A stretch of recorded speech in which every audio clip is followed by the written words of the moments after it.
भारत के साथ विवाद मोल लेना मालदीव को अब भारी पड़ता दिख रहा है, चाहे वह टूरिज्म क्षेत्र में या मेडिकल हेल्प के बारे में हो।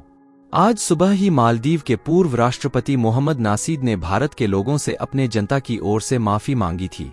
टापू देश के एक वेबसाइट अधाधु ने हाल ही में मालदीव पर्यटन मंत्रालय के आंकड़ों का हवाला देते हुए बताया कि मालदीव जाने वाले भारतीय टूरिस्टों की संख्या में पिछले साल की तुलना में 33% की गिरावट आई है। पर्यटन मंत्रालय के 2023 के आंकड़ों के मुताबिक पिछले साल 4 मार्च तक 41,054 भारतीय टूरिस्ट मालदीव पहुंचे थे। इस साल 2 मार्च तक भारतीय टूरिस्टों की संख्या 27,224 दर्ज की गई। मालदीव स्थित वेबसाइट अधाधु ने बताया कि यह पिछले साल की तुलना में 13,830 कम था। पिछले वर्ष की समान अवधि में भारत 10% बाजार हिस्सेदारी के साथ मालदीव में टूरिस्टों के लिए दूसरा सबसे बड़ा स्रोत बाजार था। हालांकि भारत अब 6% बाजार हिस्सेदारी के साथ सूची में 6ठे स्थान पर पहुंच गया है। दोस्तों, इसके आगे के जानकारी जानने के लिए वीडियो के एक लाइक करके चैनल को सब्सक्राइब करें ताकि नई वीडियो आपको सबसे पहले मिल सके। दोनों देशों के बीच विवाद तब शुरू हुआ जब नवनिर्वाचित मालदीव सरकार के 3 उपमंत्रियों ने प्रधानमंत्री नरेंद्र मोदी की लक्षद्वीप यात्रा की तस्वीरों पर उनके खिलाफ अपमानजनक टिप्पणियां की। पीएम मोदी ने भारतीय द्वीप समूह को समुद्र तट पर्यटन और घरेलू पर्यटन को बढ़ावा देने के लिए एक गंतव्य के रूप में विकसित करने का आह्वान किया था। यह मामला एक बड़े राजनयिक विवाद का रूप ले लिया और नई दिल्ली ने मालदीव के दूत को तलब किया और वायरल पोस्ट के खिलाफ कड़ा विरोध दर्ज कराया। मालदीव ने तीनों उपमंत्रियों को निलंबित कर दिया गया और वे वेतन सहित निलंबित रहेंगे। इस साल की शुरुआत में मालदीव पर्यटन उद्योग के हितधारकों ने चिंता व्यक्त की क्योंकि भारत में बहिष्कार अभियान में तेजी आई और लोकप्रिय भारतीय फिल्म एक्टरों का भी समर्थन मिला। Maldives association of travel agents and tour operators ने भारतीय मेहमानों द्वारा बुकिंग रद्द करने के प्रभाव को निर्धारित करने के लिए एक सर्वेक्षण किया, लेकिन निष्कर्षों को सार्वजनिक नहीं किया गया, जैसा कि अधाधु ने बताया। प्रत्येक वर्ष 2 लाख से अधिक टूरिस्टों के साथ भारत 2021 से 23 तक मालदीव के लिए शीर्ष पर्यटन बाजार बना रहा। हालांकि इस वर्ष अब तक 54,000 से अधिक टूरिस्टों के आगमन के साथ चीन शीर्ष बाजार है। मालदीव के चीन के खेमे की ओर झुकने के साथ ही भारत ने मिनिकॉय द्वीप समूह में नए नौसेना एयरबेस के साथ मालदीव के रणनीतिक नुकसान का मुकाबला करने की पूरी तैयारी कर ली है। हिंद महासागर के इस द्वीप समूह पर जल्द ही राफेल लड़ाकू विमान दहाड़ने के लिए तैयार हैं। मालदीव में चीन ने अपनी पकड़ बढ़ा दी है, लेकिन हिंद महासागर इलाके में अपनी पकड़ न खोते हुए भारतीय नौसेना लक्षद्वीप द्वीप समूह में एक नौसैनिक हवाई अड्डा बना रही है। अरब सागर में स्थित भारत का यह द्वीप मालदीव से केवल 507 किलोमीटर दूर है और इसे मालदीव के विकल्प के रूप में देखा जाता है। जल्द ही भारत बड़े लड़ाकू विमान हिंद महासागर के पश्चिमी हिस्से में गरजने लगेंगे। इस नेवल बेस को मार्च में चालू किया जाएगा, जिसकी समय सीमा मालदीव से भारतीय सैनिकों की वापसी के मुताबिक है। मालदीव की नई सरकार ने भारत के साथ अपने पारंपरिक करीबी सैन्य और राजनयिक संबंधों को तोड़ दिया है और पूरी तरह से चीन की ओर झुक गई है।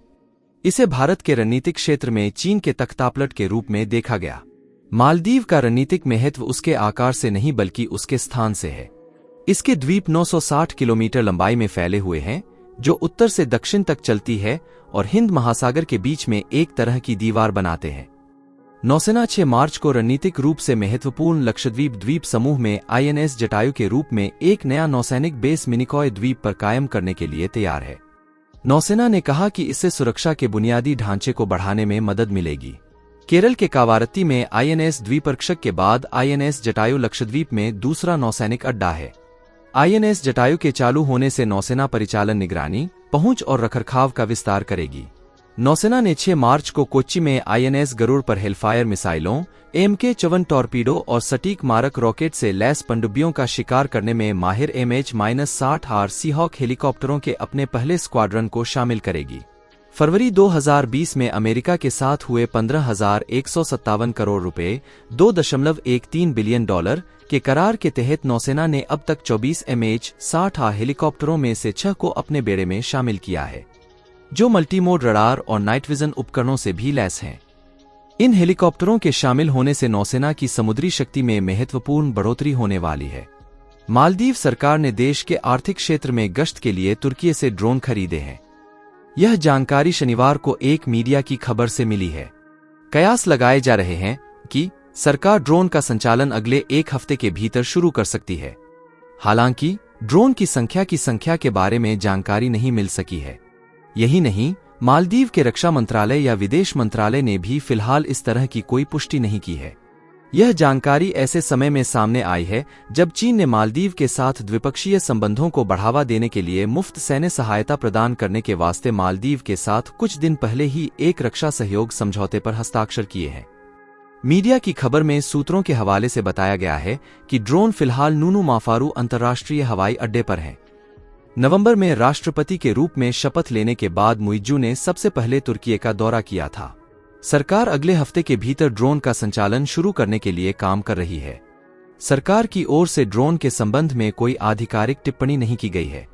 बुधवार को एक प्रेस कॉन्फ्रेंस के दौरान ड्रोन को लेकर सवाल किया गया था, लेकिन रक्षा मंत्रालय के अधिकारी ने सीधे जवाब देने से इनकार कर दिया और कहा कि क्षमताओं को मजबूत करने के लिए काम जारी है।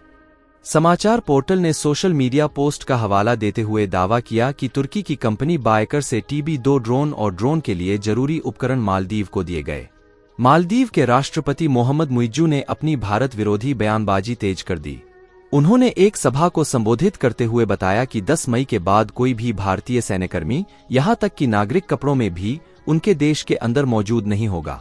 मालदीव के स्थानीय समाचार पोर्टल edition.mv की एक रिपोर्ट के अनुसार चीन समर्थक मुइज्जू ने एटोल में अपने दौरे के दौरान एटोल आइधाफुशी आवासीय समुदाय को संबोधित करते हुए ये टिप्पणियां की। उन्होंने कहा कि लोग स्थिति को बिगाड़ने के लिए झूठी अफवाहें फैला रहे हैं, क्योंकि उनकी सरकार देश से भारतीय सैनिकों को बाहर निकालने में सफल थी। उनका बयान एक हफ्ते से भी कम समय बाद आया है, जब एक भारतीय नागरिक दल द्वीप राष्ट्र में 3 विमानन प्लेटफार्मों में से एक का कार्यभार संभालने के लिए मालदीव पहुंचा था, जो कि भारतीय सैन्यकर्मियों की वापसी के लिए दोनों देशों द्वारा सहमत 10 मार्च की समय सीमा से काफी पहले था। न्यूज वेबसाइट के मुताबिक मुइज्जू ने कहा, ये लोग भारतीय सेना प्रस्थान नहीं कर रहे हैं। वे चाह रहे हैं कि सैन्यकर्मियों को वर्दी की जगह आम लोगों के कपड़ों में यहां वापस तैनात भेज रहे हैं। हमें ऐसी चालाकियों में नहीं आना चाहिए जो हमारे दिलों में संदेह पैदा करें और झूठ फैलाएं। 10 मई को देश में कोई भी भारतीय सैनिक नहीं होगा, न तो सैन्य वर्दी में और न ही सिविल ड्रेस में। भारतीय सेना इस देश में किसी भी प्रकार के वस्त्र पहनकर नहीं रहेगी, मैं यह विश्वास के साथ कहता हूं। उन्होंने यह बात उस दिन कही जब उनके देश ने मुफ्त सैन्य सहायता प्राप्त करने के लिए चीन के साथ एक समझौते पर हस्ताक्षर किए हैं। पिछले महीने की शुरुआत में दोनों पक्षों के बीच 2 फरवरी को दिल्ली में एक उच्चस्तरीय बैठक के बाद मालदीव के विदेश मंत्रालय ने कहा कि भारत 10 मई तक मालदीव में 3 विमानन प्लेटफार्मों का संचालन करने वाले अपने सैन्यकर्मियों को बदल देगा और प्रक्रिया का पहला चरण 10 मार्च तक पूरा करें। इससे पहले 5 फरवरी को संसद में दिए अपने पहले संबोधन में भी मुइज्जू ने ऐसी ही टिप्पणियां की थीं। अभी भारत के 88 सैन्यकर्मी मालदीव में हैं, जो मुख्य रूप से 2 हेलीकॉप्टर और 1 विमान का संचालन करने के लिए है। इनके जरिए सैकड़ों मेडिकल बचाव एवं मानवीय सहायता मिशन को पूरा किया गया है। edition.mv ने बताया कि देश छोड़कर जाने वाले पहले सैन्यकर्मी अद्दू सिटी में 2 हेलीकॉप्टर का संचालन कर रहे भारतीय सैन्यकर्मी हैं।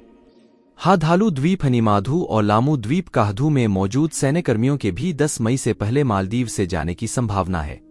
इस बीच स्थानीय मीडिया में आई खबरों में यह भी कहा गया है कि मालदीव ने मेडिकल बचाव मिशन के लिए विमानों का संचालन करने के लिए पिछले सप्ताह श्रीलंका के साथ सफलतापूर्वक समझौता किया है। इससे यह संकेत मिलता है कि वह सभी भारतीय सैनिकों को हटाने पर तुला है। दोस्तों, उम्मीद है आपको यह वीडियो पसंद आई होगी। अगर आपको यह वीडियो पसंद आई हो तो अपने दोस्तों और परिवार के साथ जरूर शेयर करें, ताकि उन्हें भी पता चल सके। साथ ही वीडियो के एक लाइक करके चैनल को सब्सक्राइब करें ताकि हमारी नई वीडियो आपको सबसे पहले मिल सके। जय श्री राम।